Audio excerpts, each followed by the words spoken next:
So, dear students, I am going to discuss the proofs of the previous properties and the previous lectures, video lectures. Let us take the third property, and I am going to give you the proof because the video was interrupted and errors were occurring during recording the video live. So, I am going to discuss here with already written notes and already written. Okay, so let us take and see the proof. Take any alpha x for any x belonging to a intersection b is alpha cut. We have a intersection b of x is greater than equal to x.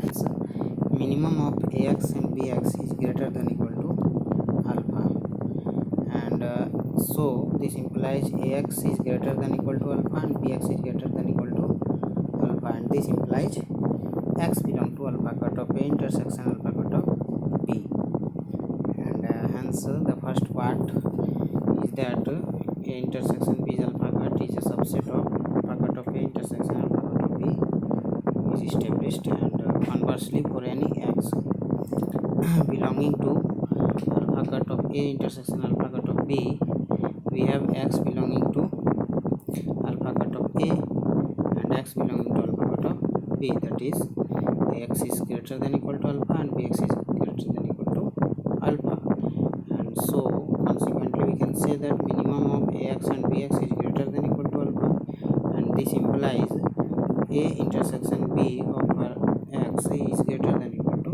alpha, and so x belongs to alpha cut of a intersection b, and consequently alpha cut of a intersection alpha cut of b is a subset of alpha cut of a intersection b, and this establishes the first part. And for the first inequality, that intersection of a and b is alpha cut is nothing but equal to intersection of alpha cut of a and alpha cut of b. And now going to discuss the second inequality. For any x belonging to alpha cut of a intersection b, we have maximum of ax and bx is greater than equal to alpha, and hence ax is greater than equal to alpha and bx is greater than equal to alpha. So this implies that x belongs to alpha cut of a union alpha cut of b, and this means that a union b is alpha cut is a subset of alpha cut of a union alpha cut of b. Okay, so the first part of the second inequality of the union is over, and now conversely for any x belonging to alpha cut of a union alpha cut of b, we have x belongs to alpha cut of a or x belongs to alpha cut of b, and for alpha equal to ax, and this implies that ax is greater than equal to alpha or ax is greater than equal to beta, and so maximum of ax and bx is greater than equal to alpha into ax. Okay, so a union b of x is greater than equal to alpha, and this implies x belongs to alpha cut of a union b, and so alpha cut of a union alpha cut of b is a subset of alpha cut of a union b of x, and yes, alpha cut of a union b is equal to alpha cut of a union alpha cut of b, and this establishes the proof. And the fourth part is, and next I am going to give you the fifth number proof, fifth property, and the proof starts as follow. If you are thinking that for which properties I am giving you the proof, please watch the previous lectures or previous videos on the fuzzy set important questions. Okay, so the fifth proof is, for any x belong to alpha cut of a complement, we have ax equals to a alpha, okay, sorry, ax equal to a alpha, and alpha cut of ax which is greater than equal to alpha, and ax is less than equal to 1 minus alpha implies x and 1 minus alpha strong alpha cutoff 1 minus alpha, sorry, you can say 1 minus alpha cutoff A, and that is strong 1 minus alpha cut. Okay, so this implies X belongs to A complements strong 1 minus alpha cut, and alpha times of A complement is a subset of alpha cut of A complement. Sorry, alpha cut of A complement is a subset of 1 minus alpha's strong cut of A. That means strong 1 minus alpha cut of A. And so this is the first part of the fifth number properties proof. And conversely, we can say that X belongs to 1 minus alpha strong 1 minus alpha cut of A complement, and for this implies consequently that X does not belong to one strong 1 minus alpha cut of A, and so X is less than equal to 1 minus alpha, and 1 minus X is greater than equal to alpha, obviously. So A complement of X is greater than equal to alpha, and this implies X belongs to alpha of alpha cut of A complement. Okay, therefore we can say strong 1 minus alpha cut of A complement is a subset of alpha cut of A complement, and therefore alpha cut of A complement is equal to strong 1 minus alpha cut of A complement. This completes the proof of fifth property. Now the very important question next, probability for coming this year, is first decomposition theorem on fuzzy sets. So let us have the statement first. For statement is for every A belongs to Fx, and A is nothing but the union of A alpha, where alpha is below. I am not giving you any denotions discussing here, because I have already told you that you must know all the denotions, standard notations, definitions. Okay, so and alpha belongs to the closed interval 0 1. Yet I am giving you A alpha. What is A alpha? A alpha is alpha times of alpha cut of A. Okay, this is the A alpha. Alpha is in the prefix.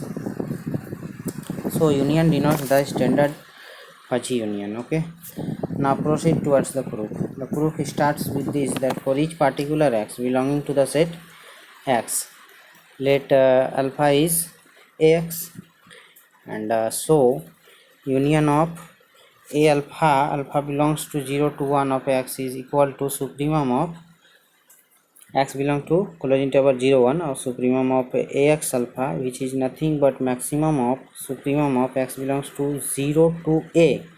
Note that in the first supremum this is 0 to A. The picture is blurred, but I am discussing and telling you this is X belongs to 0 to A alpha X, and supremum of X belongs to 0 to 1 here. In the previous term that was 0 to A in the closed interval, and in this term X belongs to 0 to 1 of A alpha X, and for each alpha for each alpha belonging to open A and close 1 in the interval, and so Ax equal to A is less than alpha, and therefore alpha cut of Ax equals to 0. Okay, and on the other hand we can say alpha belongs to 0 to A, and so Ax equals to A is greater than equal to alpha. Okay, and this implies that alpha of Ax is equal to alpha, and so now we can say the proof is concluding itself, and union of alpha belonging to the closed interval 0 to 1 of A alpha of X is equal to supremum of alpha belonging to closed interval 0 to A of alpha, which equal to A, and that is equal to Ax, and this completes the proof of first decomposition theorem. So dear students, I am discussing these questions with solutions for probability of coming in the next examination, and if these questions will be asked, so this will be only coincidence. I have already mentioned you. and these are the most probable questions. Okay, so now going to extension principle.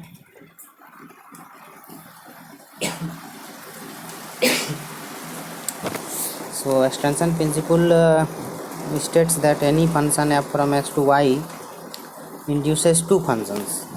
First is f and second is f inverse. So first function is given as f from fx to fy, and the f inverse is given from fy to fx, as you can see here. Okay, and fa of y is equal to supremum of ax such that y equal to fx for all a belonging to fx, and f inverse of a of x is equal to b of fx for all b belongs to fy. So in the detailing this theorem, I am taking and giving you some exemplar type tabulation or diagram of this here. See px and py, and the function is f. So in the left side, in the domain side, I am taking phi a b c a b a c b c a b c. You can see here, these are I am discussing, and in the right side of py I am taking only phi 1 2 and 1 2, this set. Okay, so phi is clearly you can say mapped to phi, and a is mapped to 1, b is mapped to 1, and since a and b are mapped to 1, so ab is also mapped to 1, and c is mapped to 2, so a and c is mapped to 1 2, b and c is mapped to 1 2, a b c is mapped to 1 2. So the mapping is as here given, f is a is corresponded to 1, that means a is mapped to 1, b is mapped to 1, and c correspond to 2. So this is the extension principle, and yes,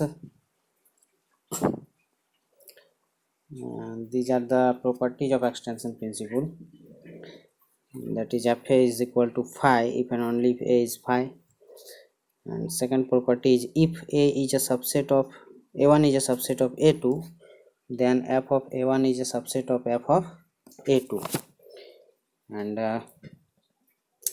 third property is f of union iota belongs to I, capital I, that is the index set of ai is equal to union of I belong to index set I of f a I. Okay, so these are the properties. I am skipping the proof because without recording the live lecture I cannot give you the proof, and so proof is skipping.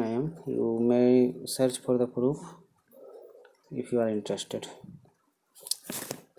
And now the important question from linear programming of fuzzy set.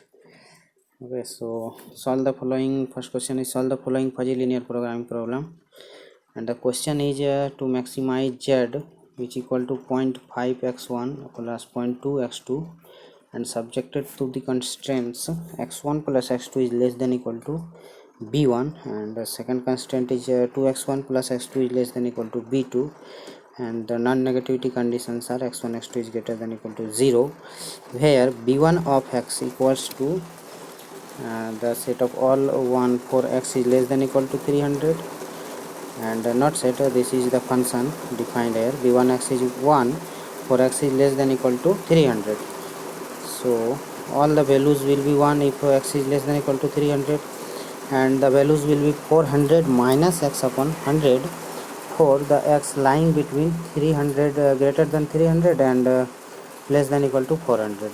That means 300 less than x less than equal to 400. Okay, that means x lies in the interval, close interval open interval 300 and close interval 400. Okay, so and b1x will be 0 for all x strictly greater than 400. That means if you will take x as 401, you will get 0 in b1x, and other if you will take 451 452 any other greater than 400, you will get 0 for b1x. Okay, and the b2x is defined as 1 for x is less than equal to 400. That means up to 400 you will get 1 if your x is less than 400. Okay, and you will get in b2x as 500 minus x upon 100 for x greater than 400 and less than equal to 500. That means from 401 to or something, that means that is greater than 400. Okay, so greater than 400 and up to 500, your value is 500 minus x upon 100, and the value of b2x will be 0 for x is strictly greater than 500. That means you will take, if you will take 501, 502, 599, 600, 700, anything that is greater than 500, that will give you the value 0. So this is the problem. Okay, so please solve this problem. I am giving you the problem. I cannot give the solution in this pictorial video, and so if I will record the lecture video, then I will give you the solution. If you need the solution, then please comment in my comment box that you are in a need of this problem. So these are important questions, dear students. So the next problem is, consider the following fuzzy linear programming problem, and the problem is of maximization type, that is maximize the z, which is 5x1 plus 4x2, and subjected to, so this is another type of constant. Okay, in the fuzzy set 4 2 1, this sequential type of notation. Okay, of x1 plus 5 3 1 x2 is less than equal to 24 5 8. Okay, and for 1 2 x1 plus 1 and 0.5 and 1 of x2 is less than equal to 12 6 3, and the non-negativity conditions are x1 x2 is greater than equal to 0. So mainly this is the next important question for this year. Okay, and yes, I'm giving you here hint only because this is new type of constant, so I'm giving, we can rewrite it as maximize z equal to 5x1 plus 4x2. As you can say, this is no any change in the maximization objective function. Okay, subjected to the constant 4x1 plus 5x2 is less than equal to 24, and 4x1 plus x2 is less than equal to 12. So see this, friends, and this is the exploration of the constants. See how I am exploring the concepts. Okay, so look at the 4 in the first constants, here in the x1 portion. Okay, here is the first tuple is 4, here 5, and is less than equal to 24. So transform it into your equation as 4 of x1 plus 5 of x2 is less than equal to 24. So, and second is 4 of x1 plus 5 plus 1 into x2, that is x2 only, is less than equal to 12 in the second constant lower part. Okay, and in similar way 2 of x1 plus 2 of x2 is less than equal to 19. So this is the formulation of the constants. Yes, look at, and 2x1 plus 2x2 is less than equal to 19, and 3x1 plus 0.5 x2 is less than equal to 6. Okay, this is a complete process. If I will make the lecture video, then I can give you the complete explanation and exploration of this process, how we can convert the given conditions, given question into inequalities constant equations. Okay, and 5x1 plus 6x2 is less than equal to 32, 6x1 plus 2x2 is less than equal to 15, and x1 x2 is greater than equal to 0. So this is the constants formulated from the above problem. So I hope you will prepare this before going to examination, if you don't know how to convert this constant into this type constant. Okay, because you have not solved yet this type of constants. So firstly you need to convert the constants into this type. If you know the process, then there is nothing complexity or no any confusion or no any problem for you in the examination. If you don't know, then please prepare this. Okay, so I have given you the hint to converted one. So solving this, now you can solve these equations inequalities by your LP problem. Okay, we can get x1 cap is 1.5, x2 cap is 3, and z cap is 19.5, and verify your answer. And please upload, comment, like, share with all of your friends, classmates, because sharing can help us in this pandemic to get success. So please, I have made only for you and all of your classmates, not for particular students. I have made this video for all the students, and I hope your examination will be better. You can achieve more marks Many of students were confused about the paper, what will be asked, they were calling and asking me. So I have a composite some important questions, and this type of questions are asked in the examination. So focus on the theory portion more. I am again telling you that these are the important questions, and so prepare for this, and tell me if you had like these videos, and want more videos on another papers for important questions. So please comment, and please share with your friends, so that all will be benefited. Okay, so for today, bye bye. I am leaving this and closing this video. In the next video I will come with a new topic that will help you. Hope you are good and healthy. Thank you. Bye bye.